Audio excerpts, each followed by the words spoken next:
Minutes of miracle tapping या 7 दिवसाच्या सत्रामधलं आजचं हे पहिलं सत्र आहे आपलं. आपण सगळेजण जे व्हिडिओ ऐकतायत त्यांनी काही प्रमाणात पॉवर टॅपिंगचा अनुभव घेतला असेल, पर्सनली वर्कशॉप केला असेल किंवा युट्यूबवरती ऐकला असेल. तुम्हाला जसं कळलं तुम्ही तुमच्या पद्धतीत पॉवर टॅपिंग समजून घेण्याचा प्रयत्न केला, तुमच्या लाईफला अप्लाय करण्याचा प्रयत्न केला. त्यात तुम्हाला काही प्रमाणात यश आलं असेल, काही गोष्टींचं सोल्युशन तुम्ही अजूनही शोधत असाल. हे 7 दिवस आपण 7 वेगळे विषय घेऊन टॅपिंगकडे बघणार आहोत. आणि नुसतंच आपण टॅपिंग नाही घेणार आहे, आपण या सगळ्या प्रॉब्लेम्सला ऍड्रेस कसं करायचं, आपला ॲटिट्यूड काय असला पाहिजे, आपली ऍक्च्युली समज काय असली पाहिजे या सगळ्यांसाठी. मी इतके वर्ष इतक्या लोकांना भेटते आणि पॉवर टॅपिंग मध्ये आपण एका अकॅडमिक पद्धतीमध्ये ते सगळा वर्कशॉप समजून घेतो. त्याच्यामुळे ते सोडल्यास बाकीचे आयुष्यातले जे स्तर आहेत त्याच्याकडे आपल्याला फारसा बोलायला किंवा चर्चा करायला वेळ मिळत नाही. पण ज्यावेळेला मी एवढ्या लोकांना भेटते मला जाणवतं की कितीतरी प्रॉब्लेम्स हे सगळ्यांचेच आहेत, पण त्या गोष्टींना आपण कधी ऍड्रेस केलेलं नाही आणि त्याच्यामुळे खूप कन्फ्युजन आहे लोकांच्या मनामध्ये. लोकांना कळत नाही एक्झॅक्टली कसं हे सगळं ऍड्रेस करायचं. We are struggling with these problems for many years. So असे 7 इंटरेस्टिंग विषय घेऊन हे 7 दिवसाचं सत्र आपण डिझाईन केलेलं आहे. आणि या 7 दिवसामध्ये आपण खूप एक वेगळा एक्सपिरियन्स घेणार आहोत. जे क्लेन्झिंग जितक्या इंटेन्सली आजपर्यंत आपण केलेलं नाहीये तितक्या इंटेन्सिटीने आपण हे क्लेन्झिंग अनुभवणार आहोत. सो आजचा पहिला विषय जिथे आपण सुरू करणार आहे तो आहे आपल्या आतमध्ये असलेली इनेट भीती आणि इनसिक्युरिटी. तुम्ही म्हणाल की हा विषय तर आपण पॉवर टॅपिंगच्या लेव्हल 1 मध्ये ऍड्रेस केलेला आहे, पण लेव्हल 1 मध्ये जेव्हा आपण ऍड्रेस करतो त्यावेळेला आपण सरफेस फिअर्स ऍड्रेस करतो की म्हणजे मला कशामुळे भीती वाटते. पण ऍक्च्युली जर आपण बघितलं तर फिअर, इनसिक्युरिटी हा जात्याच आपला पिंड आहे. म्हणजे आपल्या पेशींना भीती आणि असुरक्षिततेच्या पलीकडे जाऊन दुसरा कुठला रिस्पॉन्स माहितीच नाहीये. हे सगळं कोडिंग जे आपल्या पेशींमध्ये आहे हे कदाचित जेनेटिक्समधनं आलं असेल, आईच्या गर्भातून आलं असेल, आपण आयुष्यामध्ये जिथे जिथे अपयश अनुभवलं तिथून आलं असेल, आपण जे काही लहानपणापासून आजपर्यंत ऐकतोय हे सगळं ऐकत असताना जी आपली समजूत बनत गेली आहे या सगळ्या समजुतीतून आलं असेल. पण आपण कधीही या बेसिक फिअर पर्सनॅलिटीवरती टॅपिंग केलेलं नाहीये. आपण कायम टॅपिंग केलेलं आहे की या कारणामुळे भीती वाटते, ह्याची भीती वाटते, फ्युचरमध्ये असं काहीतरी होईल ह्याची भीती वाटते. पण सगळ्यात महत्वाचं तर काहीतरी ब्लॉक किंवा काहीतरी कोडिंग माझ्यातच असं आहे की मला भीती वाटेल अशाच गोष्टींसाठी मी ससेप्टेबल आहे. ससेप्टेबलचा अर्थ म्हणजे बळी पडण्याची प्रवृत्ती. या सगळ्या एव्होल्युशनच्या प्रोसेसमधून आपल्या पेशींमध्ये एक सर्व्हायव्हल इन्स्टिंक्ट आहे आणि हा सर्व्हायव्हल इन्स्टिंक्ट कायम भीतीनेच ट्रिगर होतो. पण आज ऍक्च्युली तशी काहीच परिस्थिती नाहीये, पण तो इन्स्टिंक्ट गेलेला नाहीये आपला. त्याच्यामुळे आपण कायम आयुष्य जगताना हे एका सर्व्हायव्हल मोडवरतीच जगत असतो. प्रत्येक गोष्टीबद्दल कायम भीती. का आपले रिॲक्शन्स एवढे लाऊड असतात, का आपण लगेच घाबरतो, लगेच एन्झायटी आपल्यामध्ये निर्माण होते, कारण हा जो एक डिफेन्स मेकॅनिझम आहे आपल्या पेशींनी क्रिएट केलेला फॉर द सर्व्हायव्हल तो चेंजच झालेला नाहीये.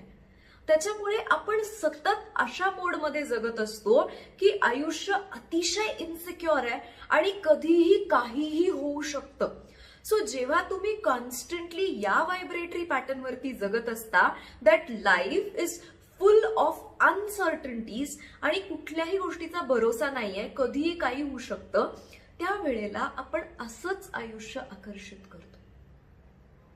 आपण बाहेर दोष देतो की ह्या माणसामुळे हा प्रॉब्लेम आहे, ह्या परिस्थितीमुळे हा प्रॉब्लेम आहे, माझ्या आयुष्यात कधीच मला पाहिजे तसा पैसा मिळत नाही. पण आपण कधीच इंट्रोस्पेक्ट करत नाही की माझ्याच आयुष्यात वारंवार हे असं का घडतंय. माझीच पर्सनॅलिटी इतकी फिअरनी भरलेली आहे की फिअर, इनसिक्युरिटी सोडल्यास माझ्या पेशींना दुसरा रिस्पॉन्सच माहिती नाहीये. आणि या लेवलला जाऊन आपण हे क्लीन करायचा कधीच प्रयत्न केलेला नाहीये. सो आज आपण फर्स्ट सुरुवातच इथून करणार आहोत, कारण हे इतकं डार्क आणि डेन्स इमोशन आहे, इतकं डार्क आणि डेन्स व्हायब्रेशन आहे की ते आपल्या आयुष्याला, आपल्या पर्सनॅलिटीला कम्प्लिटली श्रिंक करतं. कितीतरी गोष्टी, कितीतरी डिसिजन्स आपण घेऊ शकत नाही या कॉन्स्टंट भीतीमुळे. सतत अस्वस्थ असतो आपण, ही कॉन्स्टंट भीती. आणि कित्येक वेळेला तर आपल्याला कारण पण माहित नसतं, पण सतत आपल्याला अस्वस्थ वाटत असतं.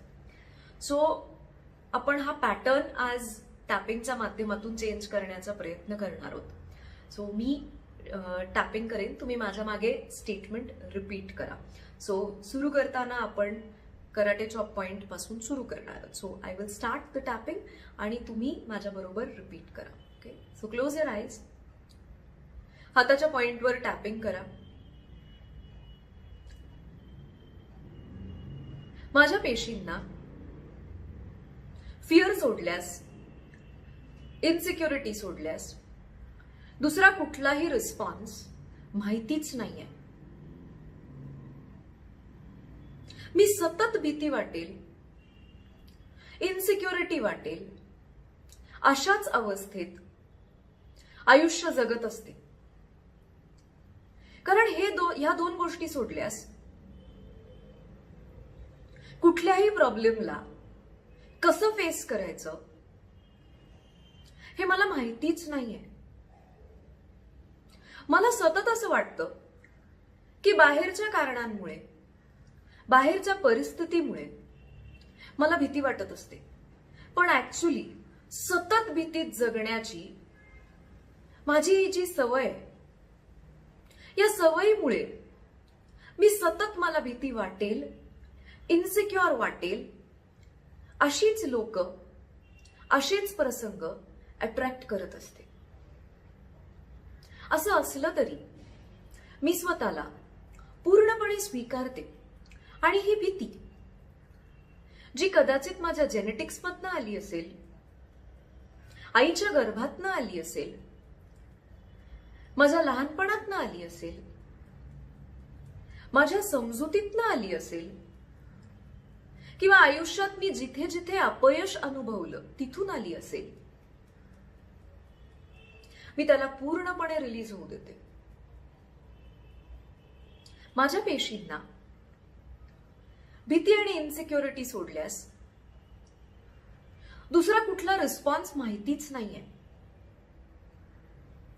मला सतत भीती आणि इन्सिक्युरिटी अनुभवण्याची सवय आहे.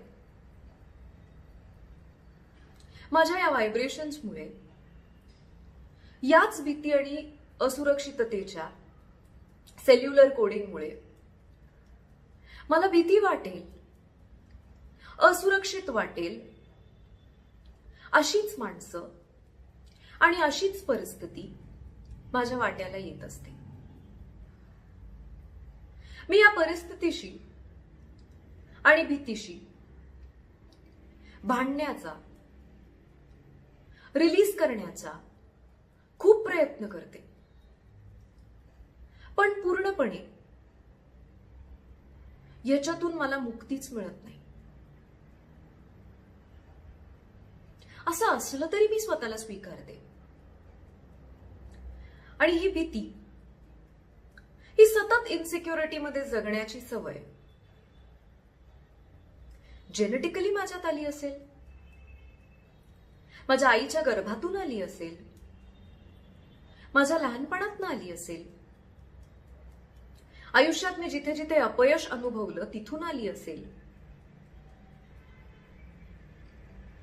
या सगळ्या स्तरांमधनं मी ही भीती आणि इन्सिक्युरिटी, जी आज माझ्या अस्तित्वाचा भाग झाली आहे, पूर्णपणे रिलीज होत देते.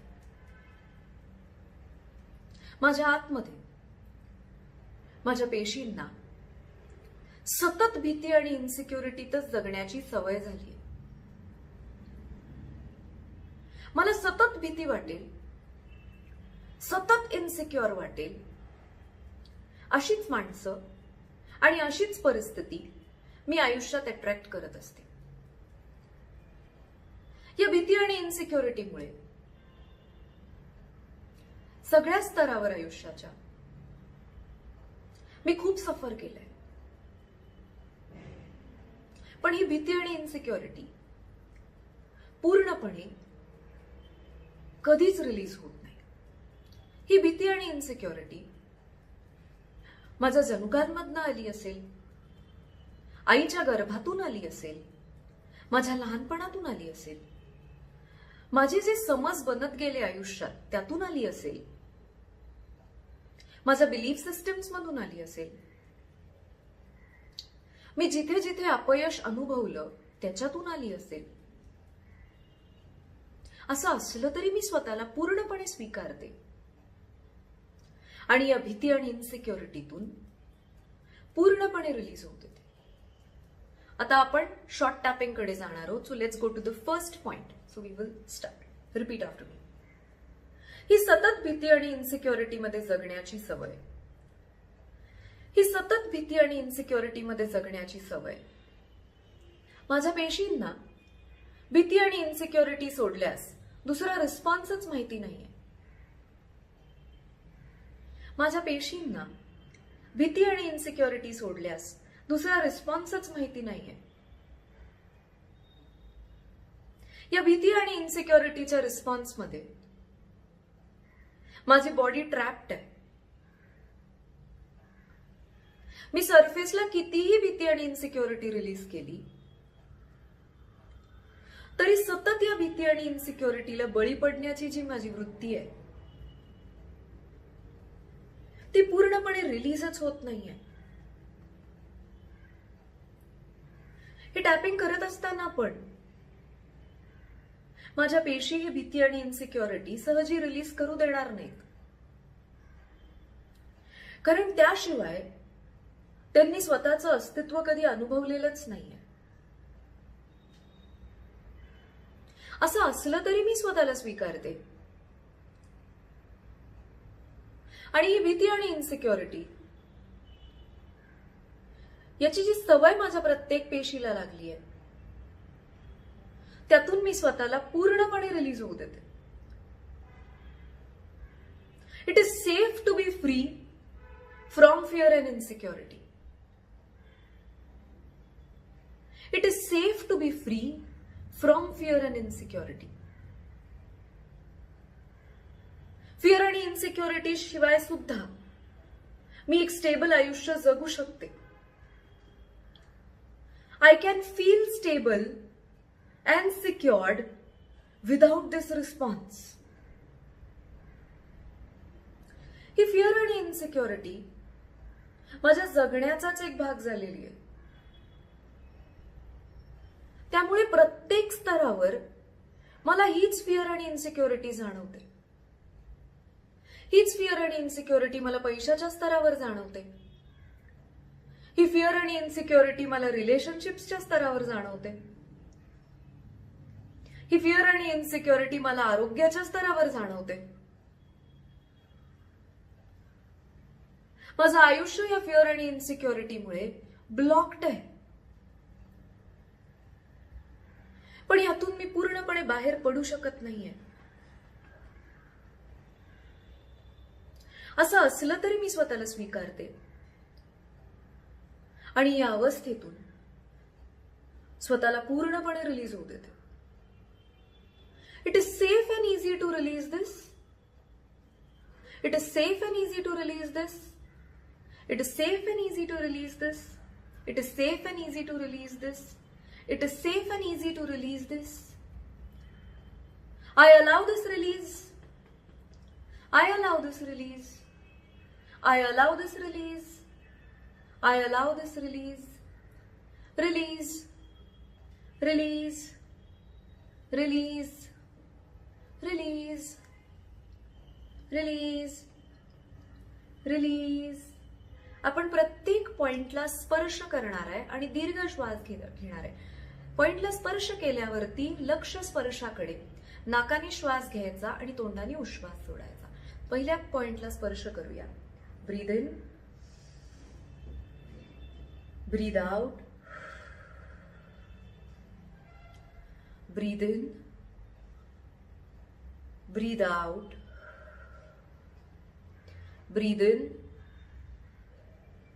breathe out, breathe in, breathe out, breathe in, breathe out, breathe in, breathe out, breathe in, breathe out, breathe in, breathe out. हात खाली घ्या, डोळे बंद करा आणि 10 सेकंद तसंच बसा.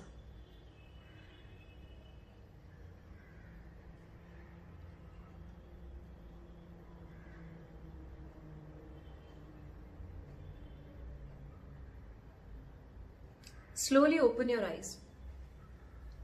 एक खूप इंटेन्स क्लेन्झिंग प्रोसिजर आपण आता केलेली आहे. तुम्हाला जर वेळ मिळाला तर दिवसातनं ही अजून एकदा परत रिपीट करा. कुठल्याही नेगेटिव्ह ब्लॉकनी टॅपिंग करू नका की असं थोडी होतंय, हे एवढ्यात थोडी रिलीज होणार आहे. It's okay, it's all a belief system. Try तर करूया, काहीतरी वेगळं करतोय. ओपन माइंडनी हा एक्सपेरिमेंट स्वीकारूया. तुम्ही नाही म्हणलात म्हणून बाकीच्यांना फायदा यायचा थांबणार नाहीये. थांबलात तर तुम्ही थांबणार आहात आणि रिलीज झालात तर तुम्हीच रिलीज होणार आहात. सो अशाच एका इंटेन्स विषयाला घेऊन उद्या सकाळी परत भेटूया. Till then, happy tapping and thank you. Have a great day.